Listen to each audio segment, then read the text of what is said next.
Hey guys, welcome to our lesson on multiple casualty incidents or MCIs in the incident management system. We know that traditional paramedic education really focuses on the relationship between one or two patients and the paramedic or the care provider. In this setting, a paramedic can easily focus and concentrate on the assessment and treatment of that patient. Now, occasionally, however, paramedics are called on to treat more than one patient at a time. That brings us to the multiple casualty or multiple incident patient encounters. These can result from everything from a motor vehicle collision, apartment fire, gang fight, any other number of scenarios that you can think of. And we know that during your career as a paramedic, you can also expect to participate in much larger mass casualty or multiple casualty events. These can be everything from an incident from a bus accident, for a school bus accident, or it could be something as larger as an airline industry accident or even a terrorist-like event. We also know that we can define this even as such things as a natural disaster that could lead to multiple casualties. Now, the definition of an MCI itself is always up for debate. We know that there's a lot of different agencies, some even different districts that will have different requirements or definitions for what an MCI is. Some agencies will define an MCI as something as simple as 3 or more patients, others 5, 7, or even more patients, depending on the given resources that they have in their system. Now, in situations involving disasters, the number of patients can easily reach into the hundreds or even to the thousands. In general practice, the accepted definition of an MCI is any incident that truly depletes the available on-scene resources at any given time. Using this criterion, a single ambulance with 2 paramedics that arrives in an MCI, or probably a motor vehicle collision, with 4 patients that are all in need of advanced life support care, could technically be defined, or should be defined, as a MCI by definition. Let's jump into what the topics will be that we'll discuss throughout this lesson. We'll discuss the origins of emergency incident command. We'll talk about command itself and the importance of establishing command early on. We'll talk about the support system for the incident command system, different divisions of function, the groups within the specific EMS branch of a incident command system. We'll talk briefly about disaster management and then meeting challenges for multiple casualty incidents. Now, when we think about the MCI, or the multiple patient incident, we know again this can be anything from a motor vehicle collision to apartment fire, gang fights. We talked about those things as well. We also know there's a number of mass casualties that can occur because of either international or domestic terrorism. Things like the 9/11 with the World Trade Center. It could be a bombing like we've seen too many times to recall now. All of those play a major role in us beginning to define an MCI and prepare ourselves for what we may have to get into. We never know what's going to happen at the next shift, so we must be prepared for small regular events, and including very large tasking, multiple casualty, multiple patient events. Again, a definition of an MCI is any incident that depletes the available resources at any given time, and that allows for us to use, command, and control. Our goal of an incident is, as we talked about with any emergency, when EMS arrives, the emergency is over, in the eyes of the patient at least. We also know that the reality of that is based on our ability to command authority and organize our team to make sure that we have control of a chaotic or uncontrolled incident. Now, if we look at the attacks in the World Trade Center and the Pentagon that we've seen in September 11th, 2001, or 9/11 we now refer to it as, we knew this would forever change the way that we operate with incidents involving multiple patients. The same thing goes for Hurricane Katrina, where it hit the Gulf Coast back in 2005. It was one of the worst natural disasters in the U.S. history. And we've seen more changes in weather occurrences, more severe weather, more incidents now where we're dealing with pandemics, you name it, all of which plays a role into dealing with these mass casualty incidents. So we have to kind of keep ourselves focused on our history because we learn from our past and hopefully don't make the same mistakes twice. Let's talk about the origins of the emergency management system. We know that the Incident Command System, or ICS, right, which we define as the controlling, directing, coordinating of emergency responses, including their resources, in some form of an effective manner. We then moved to a different definition of that, which was an incident management system, which was a more universal approach to command and control. It allowed us to take these concepts, these core concepts that we utilize in fire and EMS, and apply them to law enforcement, to expand their scope in EMS, hospitals, and then even standard industry. Now, the National Incident Management System, or NIMS, is probably what most of us are familiar with.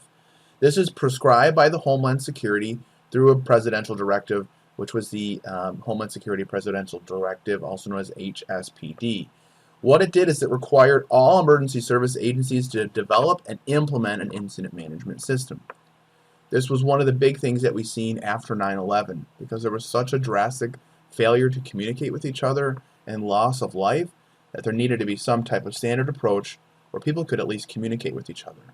Believe it or not, during 9/11, one of the biggest issues that made it difficult for firefighters and rescue personnel to exit the building before they collapsed was their inability to communicate with radios.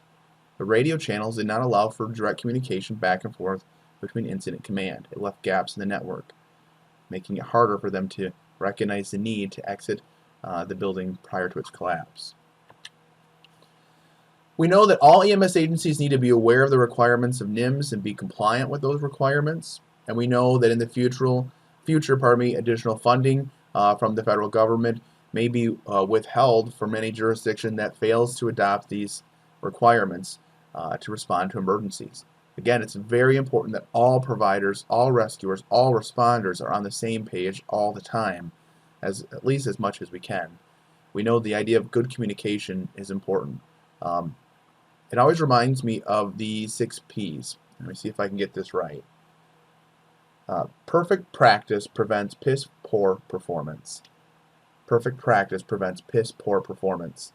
And that's important because if we don't practice our incident command system, if we don't adopt it, we don't implement it, we don't utilize it, we're never going to be able to optimize our care. And again, if our primary goal is command and control of that scene to make sure our patients get what they need, we have to be able to implement these components. Now, there are some regulations and standards that go along with this. So prior to the presidential directive, only federal requirements for the use of the IM incident management system fell based on OSHA regulations, and those were primarily for use of site-specific incident command systems. OSHA regulations mirrored the Environmental Protective Agencies, or the EPA regulations. They're good, but they really weren't focused on multiple agencies, multiple jurisdictions working together. We also know that there was a scene authority law, which was legal statute specifying who ultimately has authority at the incident. We typically recognize that still today as the fire service or experts in the field of the incident. Now, the national consensus standards developed by the NFPA, right, which again is our firefighting guidelines, if you will, they recommend a practice for use at MCIs. They said that they are the ones that are the most familiar with the use of the MCI system. Therefore, it would work well if it was to be adopted by others. But no true national standard curriculum for implementing the incident management system was available at the time. And so that took us to a modern, a model for curriculum that's available today. Now, additional regulations and standards, we know that there's guidance that's online. It's found from the NIMS Integration Center or the website. You can check that link out here through the PowerPoint. Now, with these regulations and standards, there's a number of things that were identified. Various states have passed laws requiring the use of incident management system, which gave us more of a scene authority law of who's in charge. We had a national consensus standard that was developed, but not really a standard as we would think of a standard protocol or standard operating procedure, but more of a recommendation. And then obviously as NIMS continued to develop, we had the NIMS Integration Center, which began to identify common practices to keep everyone on the same page. So as we work to develop a uniform and flexible system, NIMS recognizes that the incidents can and will cross jurisdictions and geographical boundaries. We know that incidents don't happen just inside one person's response area. Oftentimes, it's going to be an all-call. Everyone that's in the area, regardless of the location of the incident, may be called upon to respond. So we have to have flexibilities in responding to these emergencies for both the public and private sectors.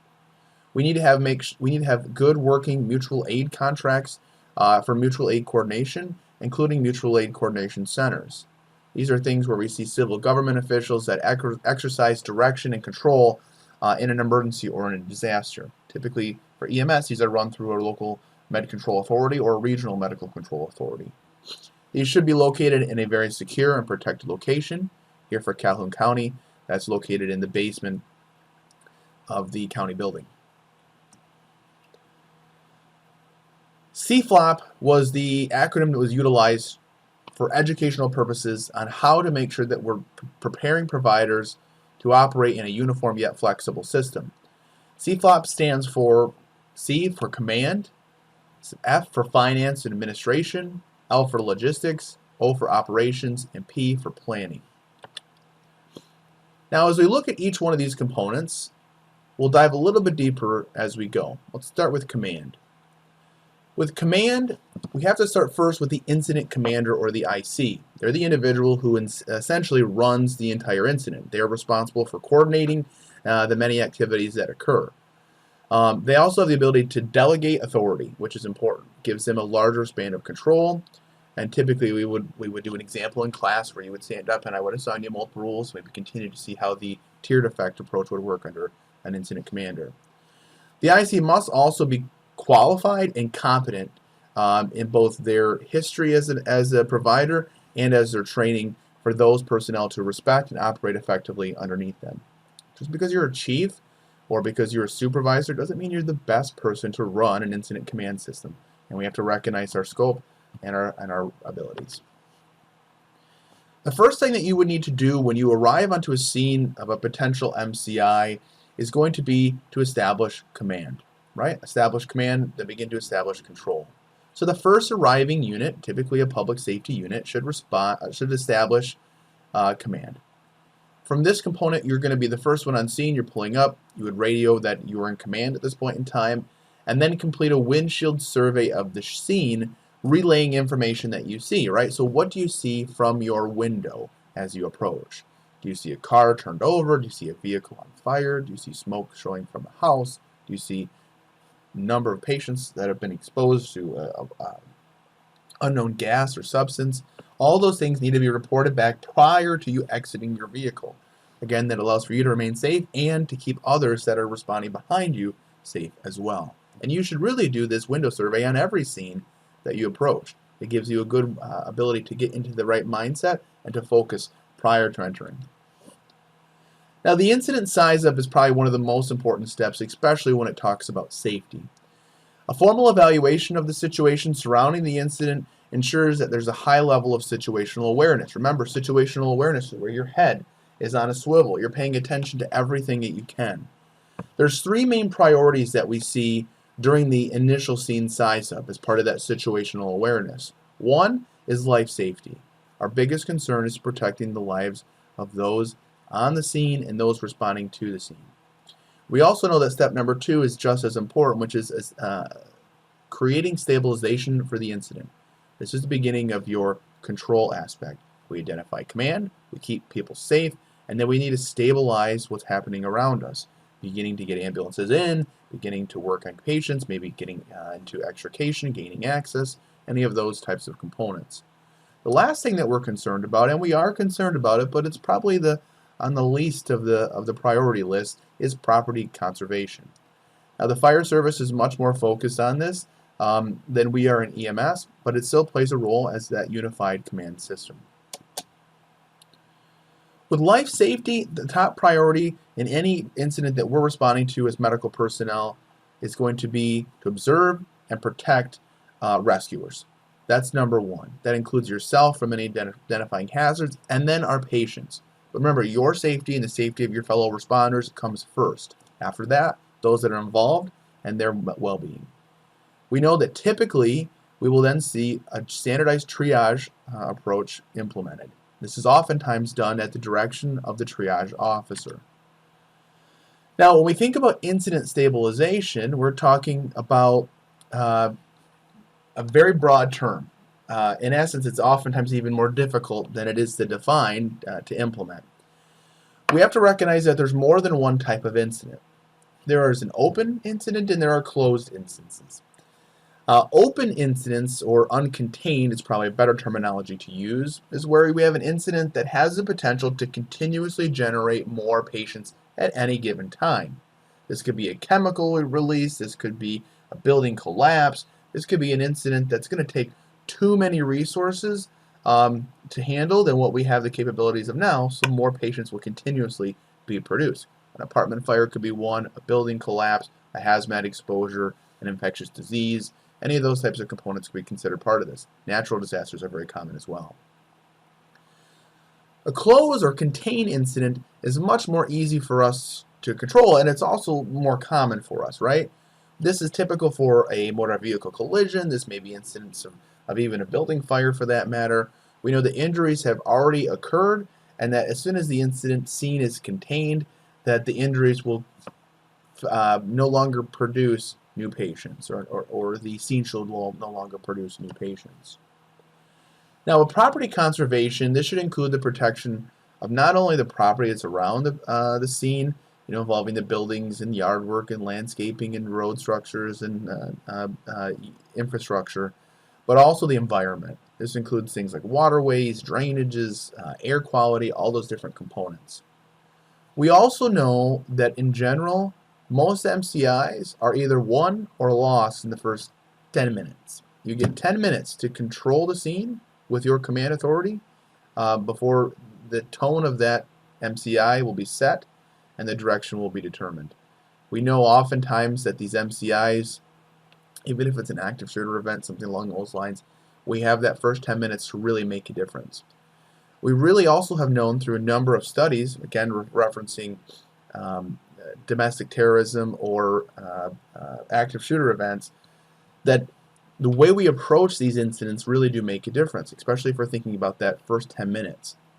Prior to recent events and recent education standard changes, EMS used to wait outside until the scene was secure for all events. Well, with active shooter events, that's not the case anymore. We know that in an active shooter event, law enforcement will establish what they refer to as a hunter-killer team, and they will go in to take out the assailant. That second immediate wave that will follow through will involve now EMS and fire, as we know that lives can be saved if we can do simple techniques to help patients during the incident. This includes things like rolling the patient over to secure their airway, sealing chest wounds, and applying tourniquets. Those simple procedures, which is a treat and continue during your passage through that building, really does make a big difference, and it truly echoes the importance of that won or loss mindset of the first 10 minutes of an MCI. Now, we also have to recognize that there are often times where we have singular versus unified command. A singular command is a command which is established by the first arriving public safety official and usually has a very small scope than you would think of as compared to a much larger MCI, right? This is our typical car accidents, motor vehicle collisions, things of that nature. A unified command is where managers are going to coordinate their activities and share their command responsibilities for the benefit of the overall incidents. This is much more associated with larger, more long-term, ongoing like MCIs. Again, natural disasters, building collapses, things of that nature. More rescue components involved. We also know that the incident command system is extremely important in the delegation of information release. We have to make sure that people know what's going to happen in the proper order, but we also know that certain information can't get released. So how do you coordinate that? Well, we typically coordinate that through the role of the information officer. The information officer is going to provide information on the incident to the public only when they're ready. Oftentimes this may be broken down into other components, including things like a public relations officer. Now, the incident command post is going to be where the incident is going to take place. The command center is going to take place. In smaller scenes, oftentimes it's located near the scene. In larger or potentially hazardous-like scenes, it may be quite a ways away where the direction is going, especially for a prolonged response or a open type incident. We do know that as we also consider our operations of the incident management system, we're going to need to make sure that we recognize staging. We cannot have all EMS personnel, fire, police, volunteers, you name it, the public for that matter, responding to one incident. It's just too much on the incident, and it's going to allow for that loss to occur within the first 10 minutes. We know we need to get resources in. We know we need to get them as close as we can to the scene, but we can't have them coming in from every direction. It will clog up your scene and make it even more difficult for you to manage it. So we have to identify that when we locate and establish staging areas, there's a couple things we need to do. First, we need a primary staging area and a secondary staging area. The primary staging area really should be as close to the scene as possible. We want to make sure that there's quick, easy access in and out, and that it will not bog down your scene. You know that you're going to need supplies brought to you, so make sure that you recognize that primary staging will be relatively close to you. We know that in secondary staging, this is a different direction than primary. We're going to again think about contingency plans if something were to happen, right? So our primary staging is where we're going to want them to come in, and if we recognize a problem, we have a backup plan to input into practice to make sure that we're not going to bog down all of our resources coming in, creating a bottleneck, creating delays, making us lose the incident. Now, communications is extremely important. We talked about this earlier when we referenced 9/11 and the radio communication failures that occurred that really contributed to a loss of life. Communication forms the cornerstone of the incident command system. We cannot work effectively if we cannot communicate. We'll get a chance to hopefully practice an activity in class that will allow for us to reference this. The incident commander should transmit a preliminary report upon arrival. This includes the type of incident, the number of patients, if they can by priority, the request for additional resources, specific instructions for staging, incoming resources and personnel, and what their plan of action is. That's a lot of information to try to process in a very short period of time, but it's part of that control aspect. In order for you to have control, you have to have some type of a workable, flexible plan. And again, we need to make sure that we do that through a radio broadcast. We also know that communications and interoperability oftentimes are going to run into issues. These issues are typically reasons for the problems that we can identify. Now, we want to try to identify these problems during practice, not performance, right? Remember the 6 P's? Perfect practice prevents piss poor performance. That's what we're talking about here. We want to make sure that we practice before we have to perform. So we can identify weak spots, we can identify problems, and begin to implement effective solutions in case of a live incident. We avoid things like the use of 10 codes on the radio or specific jurisdiction like radio components or traffic solely to keep things simple. The old KISS method, right? Keep things simple, stupid. Use plain English. Just talk on the radio normally, just like if you were on the telephone making a report. The idea behind that is it creates a lot less confusion, especially when we're working with multiple agencies, with multiple different components, including your law enforcement, fire, police, American Red Cross, medical control authorities. All these things may have different 10 codes, different codes. If you use plain English, everyone will be able to understand what you're transmitting and what you're trying to get across. We also know that resource utilization is almost an oxymoron when we talk about an MCI. We know that initially resources will be very limited, especially by definition of an MCI. The primary role of an incident commander is to strategically deploy resources that are necessary to the incident. This means that they're going to have to make difficult decisions about where and when personnel and equipment resources are needed. This should be done through a brief radio progress report to the dispatcher about every 10 minutes until the incident truly has been stabilized. Remember, the goal is command and control. The control is incident stabilization. That means if you're the incident commander, you need to have regular radio traffic back to your dispatch. Not only does that record your information, but it gives one centralized location that can then broadcast that information out to the rest of the responding agencies. The command procedure itself, each one of these are going to be done a little bit differently under the NIMS component, as each agency is going to have a little bit different of a flavor to this, but it should still fall under that national approach. Identification of the incident commander and the command post location is extremely important. That should again be done via radio. So let them know where your unit is, where you are, and who you are as far as your command component. You can use some type of documentation worksheet or a clipboard or even electronic devices now to help you organize your incident command.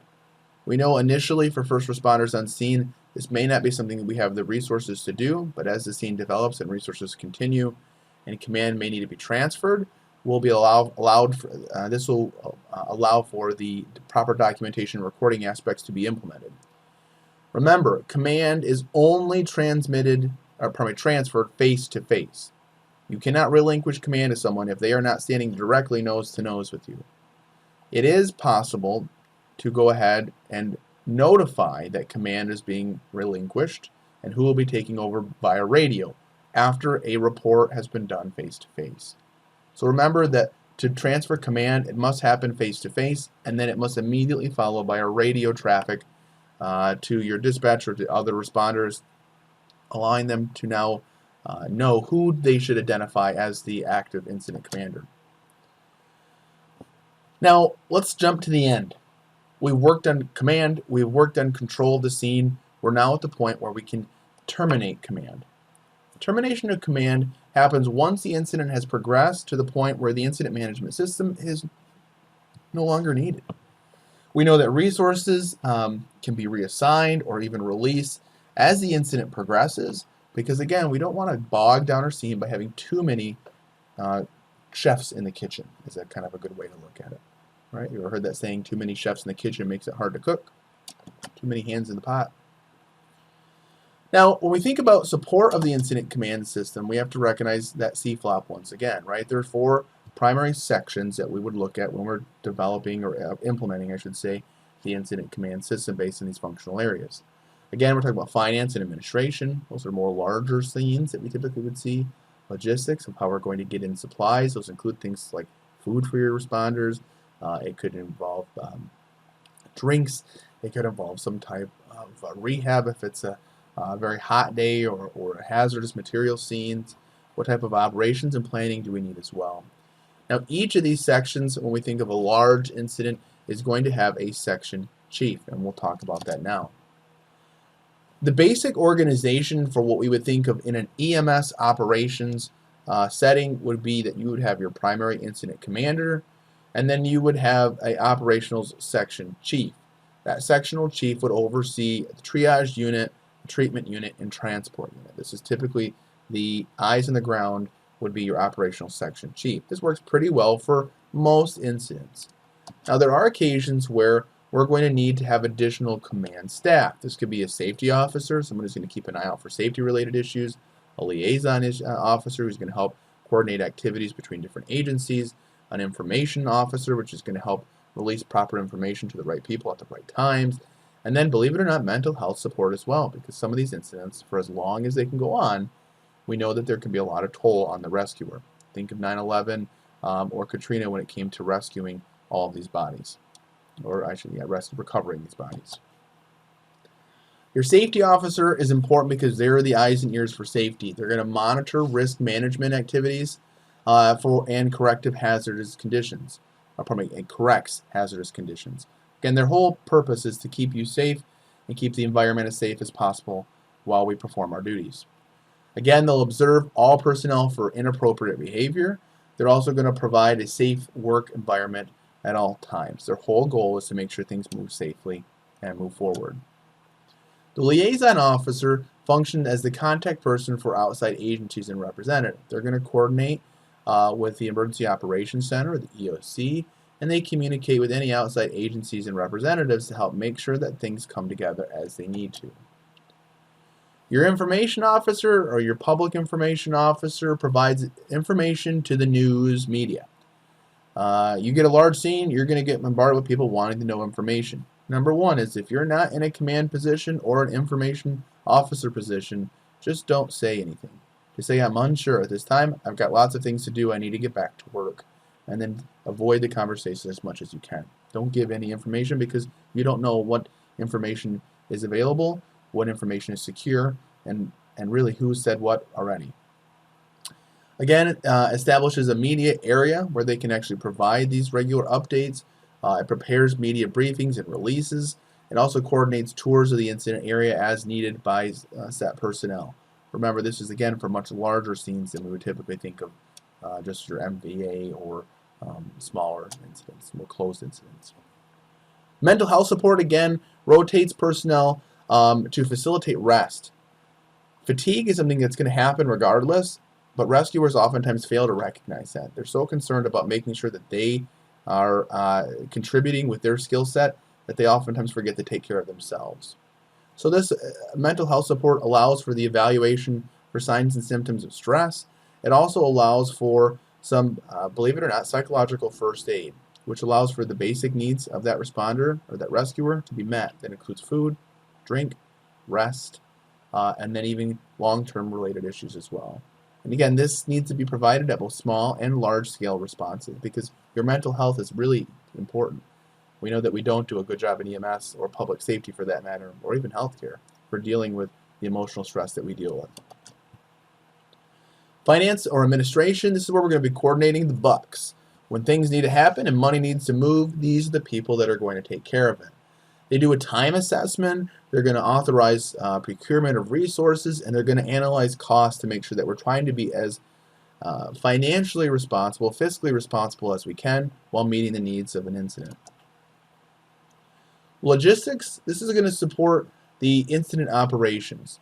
The big thing that we look here is going to be it coordinates the procurement and distribution of all medical resources. We're talking real big scenes here where we need to make sure that we've got logistics of lots of supplies coming in, potentially for long periods of time. Units might be set up to manage for field communications, on-scene medical care for workers, and other functions just depending on the nature and timeline of the incident. With operations, employs all directives, right? We know that operations is going to be the one that's going to let you know what you need to do. It also allows for us to be able to carry out the tactical objective, which is oftentimes the rescuing or the treating and transport of injured personnel, or patients, I should say. The operational section is the one that gets the job done. It's us, police, fire, and EMS. We may not work with all those other avenues very often, but in a large scene, we serve as operations. We also know that planning and intelligence is critical when it comes to how we operate as MCI. We talked about earlier that oftentimes these are won or lost in the first 10 minutes. So we want to make sure that we coordinate planning activities for future incidents for operational needs, right? It ensures that we've got written operation procedures, standard operating procedures, SOPs, and mutual aid agreements where they're needed. It really asks the underlying question of what can we do better next time. We want to monitor the situation status. They allow for supervision of personnel allocation and then coordinates the resources that are there as well. So there is a role of planning and the intelligence aspect in any scene, either during or in reflection afterwards. Now, as we look into the divisions of operations and the functions in which they play, we'll break this down a little bit more. We know that we talked about before in the primary IMS-EMS branch is that we have an incident commander, we then have some types of operations, and then we have our branch of EMS that'll exist from there. Again, we'll identify triage, treatment, transport, and staging. Now these may be organized by the primary role or by geography, right? Just based on who's there or the area that's there. It can be based on groups and divisions, units, or even sectors. It can be broken down into a number of different ways. As long as it's practiced and planned and follows that incident management system, we know that we're going to be utilizing effective techniques and good communication. Now the functional groups with an EMS branch are just as important. These are going to be the things that you're going to have good control on. This is where the incident management system's flexibility really allows for us to do the job based on what needs to happen. The EMS branch functions that we have are those three primary components we've been talking about. Triage, treatment, and transport. Those are the big three that we have to work on. With triage, we know that triage is by definition the sorting of patients based on their severity of injuries. In this case, we're going to go ahead and do two types of triage. A primary or an initial triage and a secondary triage. The primary triage is going to happen When the first unit gets on scene, they establish command and they begin to identify how many patients we have and who's injured. We know that this initial triage or primary triage is not a fully thought out process. There's a lot that's going on. We're going to make our best judgment at that time based on the information that we have. And we know that incidents are going to change and unfold, and patients are maybe get better or worse depending on their injuries or illness. So therefore we need a secondary triage, an ability for us to re-triage those and reprioritize them based on their current needs and what resources we have available. So secondary triage takes place throughout the incident. The patient situations may change, and so we need to be able to be flexible to that and accommodate those circumstances as well, again, to allow for us to continue to have that control aspect to the incident. We primarily will use the START triage system. Now in Michigan, we're also using the SALT triage system now. We'll talk about both briefly. The START triage system is a simple triage and transport algorithm. It allows for us to be able to recognize what to do based on the way our patients present. Again, it's an art. It's not necessarily a complete science. There's some ability for judgment as well. Now, it's based on things like the patient's ability to walk. If they can walk, they're considered a minor patient or a green patient. If they have respiratory-related issues, pulse and perfusion-related issues, and mental status or neurological changes. If you take a look at the image that's here, let me grab my laser pointer for us. You can easily see that we start off with those that are able to walk. We will pull them aside. This is best done through the PA on your ambulance, where you would holler out, if you can hear my voice and walk, please walk to the ambulance to receive assistance. That allows for all those that are walking wounded to self-sort them, to sort themselves from the injured or potentially delayed or immediate patients, or the deceased patients for that matter. From there, we can corral those patients and say, you can walk, here's some general care items, maybe you have some volunteers that can help you, and you can kind of corral those folks for the time being. From there, we're going to begin to assess those that are more critical, those that are going to be our delayed, intermediate, or who will eventually classify as deceased. We base our assessment initially on respirations. Are they breathing? Yes or no. If it is no, well, then can we position their airway enough just to allow for it to remain open? Open their airway, it stays open, they breathe, well then they're considered a red or an immediate. If we position their airway and they don't breathe, and the airway remains closed, we're going to need to go ahead and consider them deceased and tag them as appropriately. Now, if we have a patient who's breathing on their own, we're going to ask the question is, what is their rate? Simply, is it over or under 30 breaths per minute? If it's over 30, we're going to assume that they're in some type of immediate distress, and we're going to classify them as a red or immediate patient. If their respirations are under 30, but they are breathing, we're going to then take a look at their perfusion status. In their perfusion status, we're going to check a quick radial pulse. If we have a radial pulse that's present, we'll move on to our additional assessments. If we have a radial pulse that is absent, or we have a sign of delayed perfusion, either a cap refill that is over 2 seconds, well, then we're going to need to go ahead and control any major bleeding that we might find in that patient and classify them as an immediate red patient. If the patient has a cap refill, but the cap refill is normal, we then go back to looking at our mental status, just as if we had a normal pulse. So in our mental status assessment, we need to do something just very simple. Can they follow a simple command? Can you raise your right arm? Raise your right arm. If they can raise their right arm, well, then they can follow a command. If they can follow a command, then they're considered to be a delayed patient or yellow. If they cannot follow simple commands, well, then they're considered to be an immediate or red patient. Now, the START triage system itself, again, looks very similar as we looked here for adults. Can they walk? If that's the case, they're minor. They'll get re-triaged again during that secondary triage phase. Are they spontaneously breathing? If yes, we're going to pay attention to their rate of respiration. If no, we try to open their airway. If it does not remain open, then we would consider them to be expectant, and we would tag them as appropriate. If they have spontaneous breathing after positioning the airway, they are then considered to be an immediate or red patient. With respiratory rate, if it's, again, greater than 30, there's a problem. They're immediate. They're red patients. Less than 30, we look at perfusion. Radial pulses are present, or a cap refill that is going to be greater than 2 seconds, they're considered a red or immediate patient. If radial pulses are present or cap refills less than 2 seconds, which would be normal, we look at their mental status.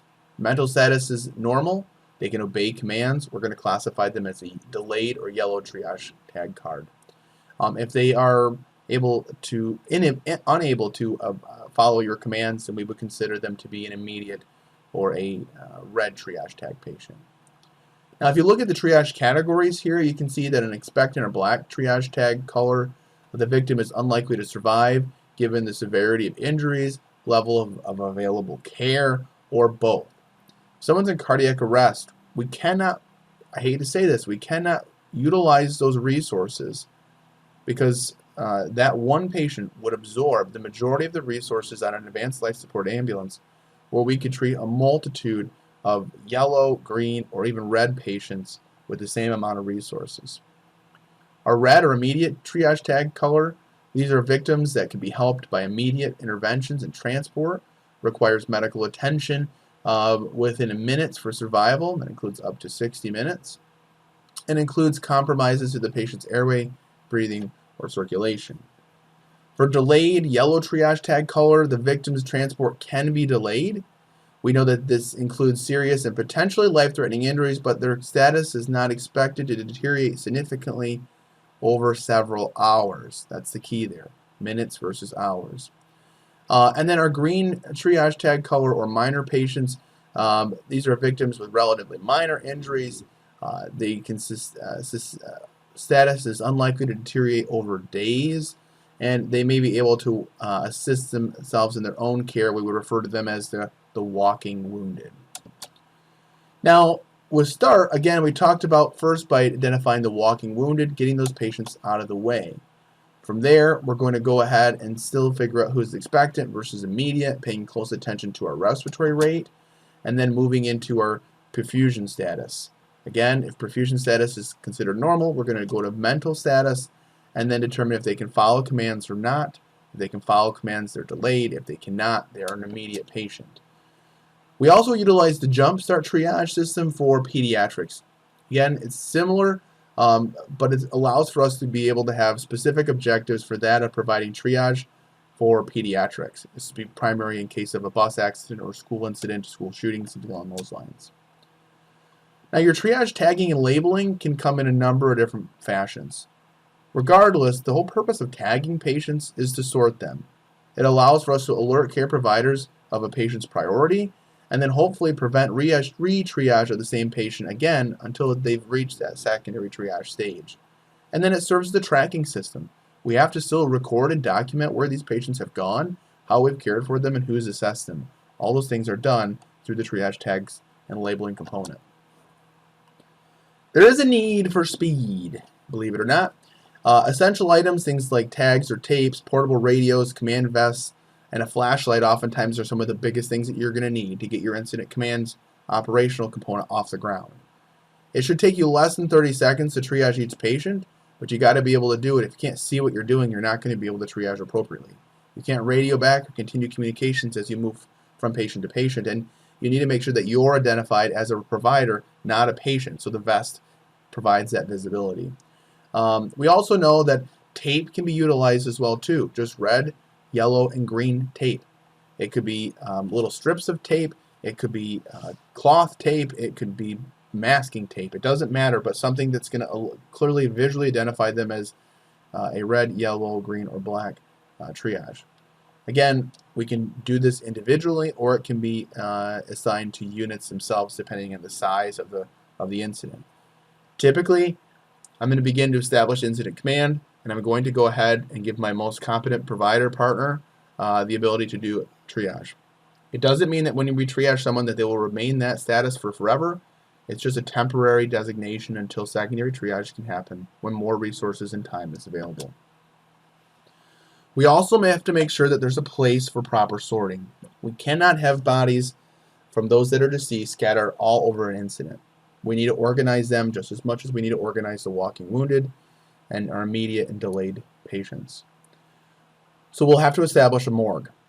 Collecting patients who are triaged as expectant or priority 0, we need to keep them in an area away from treatment. We don't want people providing care or wasting resources for those that are already deceased. Again, it's determining the disposition of the deceased, and it's again the importance of having a pre-existing plan. If you don't plan for the dead, you're going to be having a lot of more problems and a lot more difficulties in sorting and transporting your patients and utilization of resources. Within treatment, again, we're going to identify the 3 primary colors for treatment: red unit, yellow treatment unit, and a green treatment unit, all again which will correlate to the initial triage. We know that supervision of these treatments units oftentimes is important to make sure that things continuously happen in the proper progression, so it's not a bad idea if you have the ability to establish someone as a treatment coordinator or a treatment unit supervisor. We also know there's other areas where we may need to have involvement. This includes physicians that decide to respond or are a part of the response system, staging for additional providers, rescuers, and equipment, a place where just those that are transporting can come in to pick up patients, and then if we need to have some type of extrication or rescue component, a place where those folks can be called upon as well. And then we have to have rehabilitation for our own rescuers to make sure that we can continue to keep up the pace and not sacrifice ourselves beyond our capabilities during the fashion. Again, communications is the cornerstone for the incident management system. EMS communications should have their own officer to be able to help facilitate that effective communication. And there's a number of alternative means that we can use for communications beyond radio traffic, because not all radio communication will work in all given areas. So we have to be able to recognize that we may need things like MDTs, the mobile data terminals. We could use cell phone technology, alphanumeric pagers, fax machines, or other technologies. Oftentimes we have to go backwards in technology in order for it to continue to support. We also know that we have our own responder network that will remain active in case of an incident where regular cell phone towers go down, or other large geographical area boundaries where we're going to have communication failures. So let's do some brief triage to see how you guys do with implementing these different components. We'll normally do that during class, and so you'll have a chance to practice that as we go through lab.